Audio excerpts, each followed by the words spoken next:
Halo teman-teman trader investor, selamat datang di Channel Saham Jasa Teknikal terbaru kalian. Seperti biasa, hari ini hari Senin 10 Juli 2022 mengawali minggu ini dengan market yang cukup sepi. Dan seperti biasa, nanti kita akan mengulas IHSG dan juga beberapa saham pilihan yang menarik-menarik. Sebelumnya, buat teman-teman yang mau kasih tip, support maupun donasi untuk cuan-cuan saham, bisa cari 3 klik sosial best deskripsi dan tetap bisa kasih tip, support maupun donasi untuk cuan-cuan saham dan juga pesan pribadi untuk saya. Terus buat teman-teman yang bertanya atau saran, silahkan sampaikan aja, bisa via DM Instagram maupun komen YouTube. Dan insya Allah setiap pertanyaan teman-teman pasti saya jawab kalau sudah ada waktu. Lanjut, jangan lupa support terus channel saham dengan cara like, comment, dan subscribe, karena support teman itu gratis. Tinggal klik aja, tapi sangat berarti buat konten kreator bisa ini. Jangan lupa juga notifikasinya, karena konten setiap hari dari channel saham Senin sampai Jumat, harian, Sabtu dan Minggu konten spesial. Oke, kita langsung masuk ke transaksi, di mana hari ini transaksinya sepi banget, cuman 7,4 T. Bahkan tadi kalau nggak salah ya, jam berapa ya, sekitar jam sebelum market tutup kok 4 kurang 10 menit apa 4 kurang 15 menit gitu, saya ngelihat transaksi market tuh cuman 6 T doang, dan ketika close itu jadi 7 T, yang artinya sebenarnya transaksi harian ini sangat kecil. Akhir-akhir ini sepi banget marketnya, yang jalan cuma saham-saham ini sama saham IPO doang akhir-akhir ini ya. Dan ya makanya untuk pergerakan sulit, cuman bisa mantau-mantau sampai on weakness.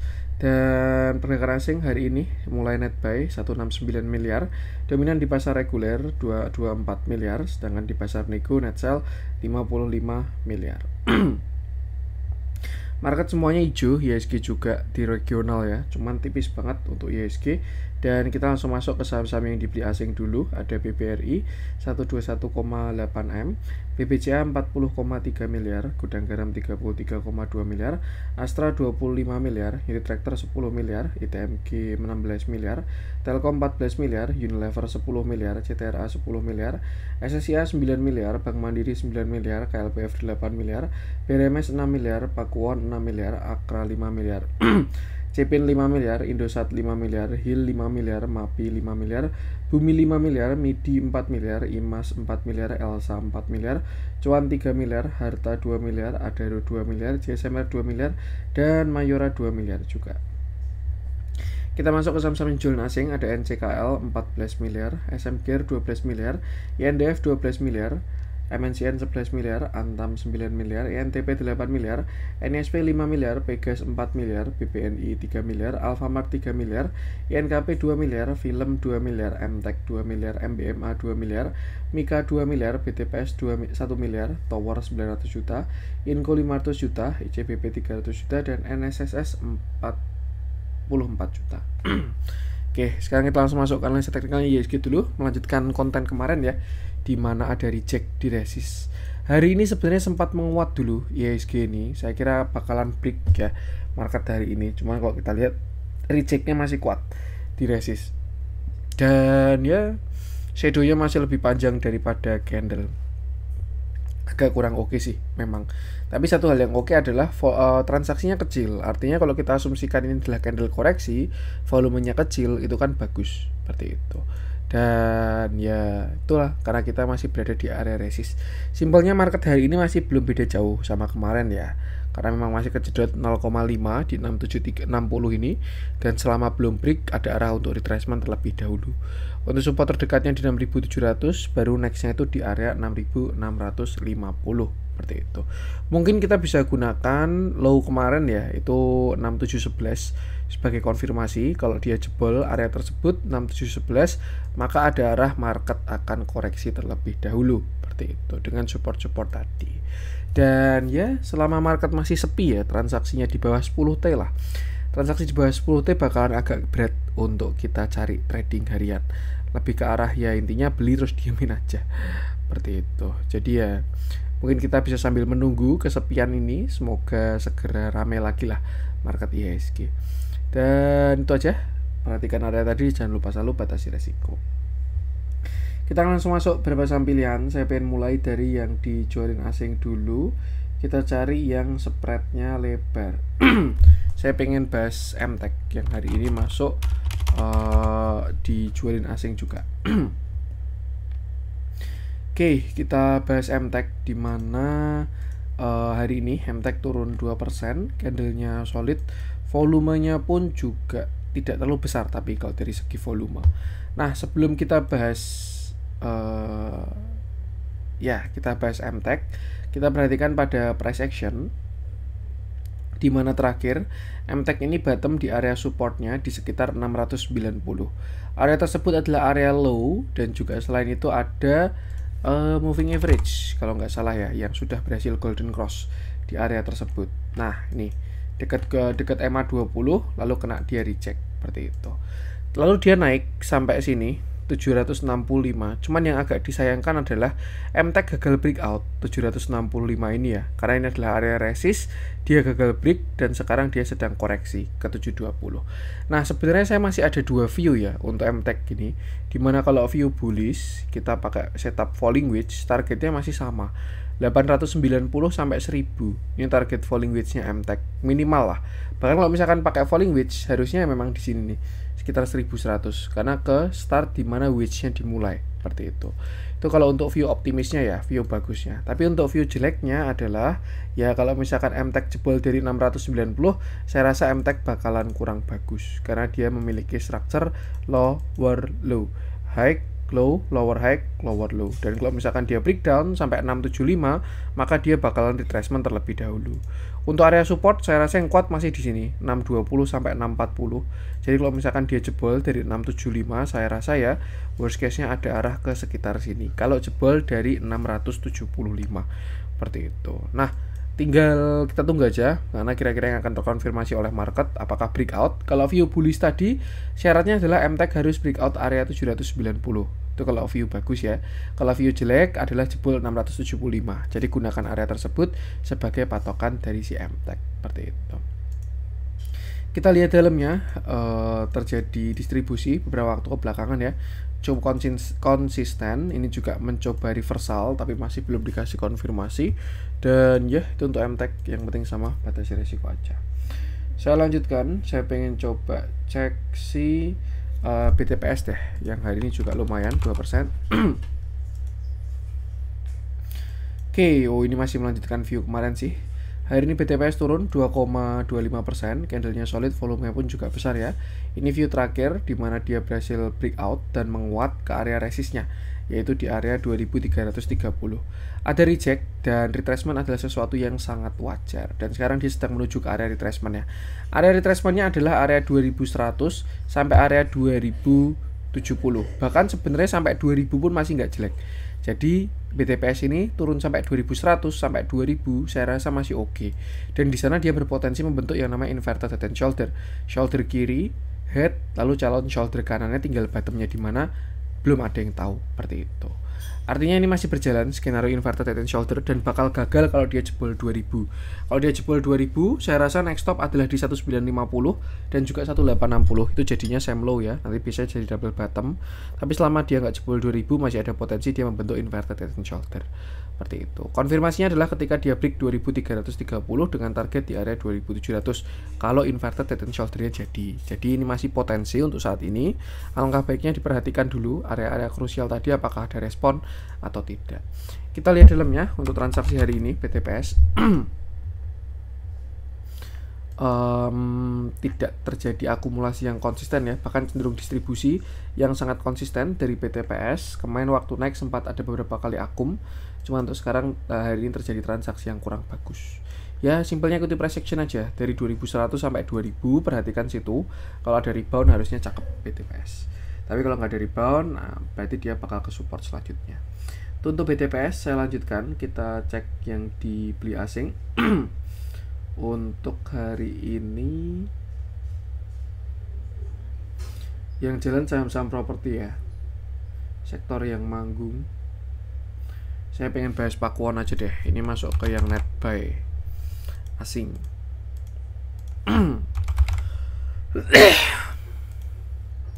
Oke, kita bahas Pakuwon, di mana hari ini Pakuwon naik 2,5%. Kemarin saya baru aja ke mallnya itu yang di Jogja. Dengan candle yang cukup menarik dan volume yang cukup bagus juga. Karena kalau kita lihat volumenya mulai membesar ya. Terakhir Pakuwon dia naik sampai 515, lalu reject, rebound, turun sampai 460. Rebound naik lagi, same high, dan dia terlihat turun sampai ke area supportnya lagi di 470. Sebenarnya ya, kalau untuk saat ini saya rasa dia sudah mulai melemah sebenarnya.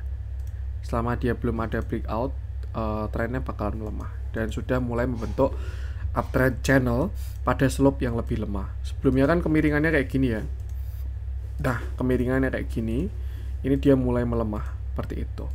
Tapi satu hal yang bagus, dia baru aja rebound dari swing low-nya. Dia akan swing high, swing low, dan kalau sukses, Pakuwon bisa swing high seperti itu. Nah, untuk target kira-kira gimana Mas? Kita tarik aja Fibo dari atas sampai bawah 49 berapa nih low-nya? 474. Dan ini adalah beberapa resist dari Pakuwon. Terdekat di 492, 498, 500, 515, 525. Baru kalau berhasil swing high-nya, targetnya adalah di 545 seperti itu. Sedangkan untuk support saya rasa masih di sini ya, 486 sampai 480, dan view ini tidak gagal selama tidak jebol 474 seperti itu. Jadi selama nggak jebol 474, saya rasa Pakuwon ada arah upside seperti itu. Kalau kita lihat dari trennya properti, ini sebenarnya masih dalam kondisi sideways sebenarnya. Masih belum kuat ya, mau melanjutkan downtrend atau uptrend, dia masih konsolidasi. Jadi memang ya harus dinikmati tektokannya, naik turun lagi, turun naik lagi, dan seterusnya. Seperti itu. Intinya gunakan area terhijau dan jangan lupa selalu batasi resiko. Kita lihat dalamnya, satu hal yang saya suka dari saham-saham properti ya, ini serius, akumulasinya. Hampir beberapa saham properti yang saya cek itu akumulasinya bagus semua. BSDE, Pakuwon juga, dan lain sebagainya. Cuman memang ya kita trade pakai price action, entry exit pakai harga. Jadi ya lebih gunakan patokan untuk area tersebut seperti itu. Dan yang penting sama, selalu batasi resiko aja. Itu untuk Pakuwon. Saya lanjutkan.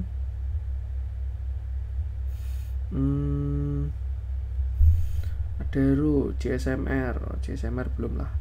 Saya pengen masuk ke yang merah-merah aja langsung. Kita coba cek Dharma ya. Sudah mulai koreksi, apakah sudah selesai? Yang jelas harusnya sih belum ada konfirmasi. Oh, ini berada di titik nadir ini Dharma ini. Oke, kita bahas Dharma, di mana hari ini dia turun 6,25%. Candlenya solid, volumenya pun juga besar. Dan kita bisa lihat ya, di area sini seller mulai mendominasi di Dharma ini. Sebelumnya kalau kita perhatikan, buyernya mendominasi lah, apalagi ketika dia breakout, naik, volume hijaunya bagus. Tapi ketika di atas, volume hijaunya mulai mengecil dan mulai volume merahnya, candle-candle merahnya pada mulai besar. Di sini dia short, kena lagi, dan sekarang dia sedang berada di area neckline. Nah, kalau kita bahas Dharma ini, hari ini dia turun 6,25%, candlenya juga solid, volumenya juga besar, membesar lah setidaknya. Dan ya, dia sedang berada di area krusialnya, yaitu area 1335. Kalau misalkan si Dharma ini jebol 1335, maka ada potensi dia membentuk sebuah lower low, high low, lower high, lower low, seperti itu. Cuman ini masih pada tren kecilnya. Kalau kita ngomongin uptrend, kan ada banyak garis uptrendnya ya, sinarnya dia dari si uptrendnya itu ada yang di sini, ada juga yang di sini, dan seterusnya. Nah, mungkin ini yang dimaksud dengan tren mulai melemah. Jadi yang sebelumnya misalkan slope-nya kayak gini, nanti ketika dia lower low, jebol uptrend yang ini jadi lebih landai slope-nya, dan seterusnya, seperti itu. Yang jelas saya rasa kalau misalkan Dharma ini jebol dari 1335 dengan catatan volumenya besar ya, mungkin muncul TS pada time frame terkecil seperti itu. Dan itu untuk yang average-nya atas aja. Kalau average-nya bawah sebenarnya masih sangat oke untuk di hold saya rasa. Karena kalau memang dia mau reversal itu pertama patah uptrend dulu, baru setelah itu dia pullback untuk lower low. Di situ baru TS besarnya. Kalau ini lebih ke arah ya yang punya average di atas 1135 lah. Kalau misalkan dia jebol 1335 bisa TS dulu seperti itu. Tuh, untuk support terdekat kalau misalkan dia jebol 1335 ya, yaitu di 1300 sampai 1200.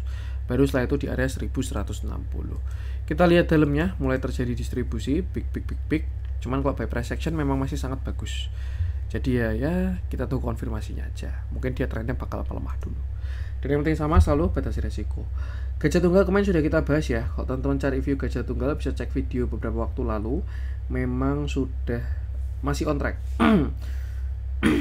PNLF, Arto, Finance pada dihajar hari ini, Tekno juga pada kena. Saya pengen langsung masuk ke yang hijau-hijau aja. Doit, gila, Doit masih lanjut terus. Ini masih on track dari review terakhir sih, jadi nggak saya bahas dulu aja. Memang apa ya, Doit ini diam-diam soalnya geraknya, nggak banyak retail yang notice ya kalau dibandingkan saham-saham yang lain. Jadi dia akumulasinya kuat, retailnya nggak kebagian, ya udah ditarik terus. Nanti kalau udah kena target pasti beritanya rame tuh Doit itu. Itu sudah saya bahas beberapa waktu lalu. Jadi kalau misalkan cari view-nya Doit, bisa cek video-video kemarin aja, masih on track soalnya. Saya pengen bahas BSD aja deh, sama-sama properti kayak Pakuwon tadi ya. Oke, kita bahas BSD, di mana hari ini dia berhasil naik 4,2%. Candlenya bagus, volumenya pun juga bagus ya. Dan kalau kita perhatikan di sini dia baru aja break high pada struktur kecil ya, minor, ini low, high, same low, higher high. Artinya kalau misalkan kita pakai intraday, sudah ada double bottomnya, bottom 1, bottom 2, yang artinya tren sudah berubah. Bahkan kalau kita cek lagi ya, ini ada continuation juga. Jadi saya rasa besok bakalan cakep BSD ini. Nah, terakhir BSD dia breakout di sini ya, 1000 dia breakout, lalu turun sampai sini 1055, naik lagi banyak yang kegocek dan turun lagi sampai 1055 lagi. Nah, sebenarnya BSD selama dia nggak jebol yang sini ya 1045, BSD ini masih oke. Kecuali dia jebol 1045 itu bakal jelek karena dia punya double top, top 1, top 2 seperti itu. Tapi selama dia nggak jebol 1045 ya dia masih oke. Nah, untuk pergerakan kecil sekarang sebenarnya BSD ini masih punya uptrend. Itu yang pertama. Karena kemarin dia juga barusan breakout ya. Nih, dia masih punya uptrend. Tapi kalau misalkan yang kedua, saya rasa dia ini cenderung sedang konsolidasi atau sideways ya. Atau misalkan gini. Kalau misalkan gini aja deh. Kita asumsikan ini adalah same high dan same low karena tidak terlalu signifikan ya. Ini same high. Kalau kita asumsikan sini adalah same low, maka memang BSD ini baru sideways. Artinya apa? Ya tinggal gunakan patokan ini aja. 1200 sama 1045. Kalau di bawah beli, kalau di atas TP. Beli lagi, TP lagi, beli TP lagi, TP lagi, dan seterusnya. Dan kalau misalkan sideways, kalau misalkan dia break ke atas itu bakal bagus, tren berlanjut. Tapi kalau misalkan dia jebol ke bawah, artinya dia bakal reversal. Simpelnya seperti itu. Kalau dalam tren sideways, tinggal manfaatkan buat tektokan. Nah, kalau misalkan kita asumsikan ini adalah sebuah symmetrical triangle, pattern konsolidasi, maka dia baru aja rebound dari low-nya dan ada potensi dia sedang menuju ke swing high-nya seperti itu. Nah, kira-kira naiknya sampai mana? Kita bisa tarik Fibo aja dari atas ini 1175 sampai low-nya ada di 1060. Dan ini adalah beberapa resist dari si BSDE. Besok kita perhatikan di sini deh, 1150 sampai 1130. Kalau misalkan ada reject di situ, misalkan dia reject ya. Nah, dan dia koreksi, itu pantau koreksinya. Artinya benar dia bikin symmetrical triangle. Tuh, tapi kalau misalkan dia break kena 1175 lagi, kita perhatikan lagi nih, apakah dia breakout atau enggak. Kalau breakout artinya dia lanjut bullish, kalau dia gagal breakout dan koreksi artinya dia sedang sideways, same high, same low, seperti itu. Jadi ya manfaatkan buat tektokan dulu aja selama dia masih konsolidasi. Saya jujur nggak terlalu jago Elliott Wave, cuman kayak ini masih perlu satu kali lagi turun ya. 1, 2, 3, 4, 5. Apa sudah kelima? Tapi biasanya sampai pucuk sih. Ya nggak paham lah itulah. Ini just perhatikan area ini aja. Untuk support masih di 1085 sampai 1060 dan selama nggak jebol yang 1045, BSD saya rasa masih oke. Nah, ini yang saya suka juga dari saham properti BSD ya, akumulasinya bagus, konsisten, terang-terangan. Nih, cakep lah. Tuh. Tinggal manfaatkan, cari price action aja. Dan yang penting sama selalu batasi resiko. Itu untuk BSD.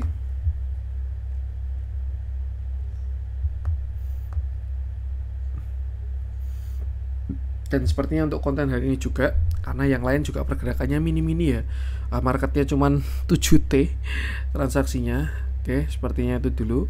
Mohon maaf kalau ada kurang dari saya. Jangan lupa support terus channel saham dengan cara like, comment, subscribe, karena support konten itu gratis tapi sangat berarti buat konten kreator sisa ini. Sekian dari saya dan salam cuan.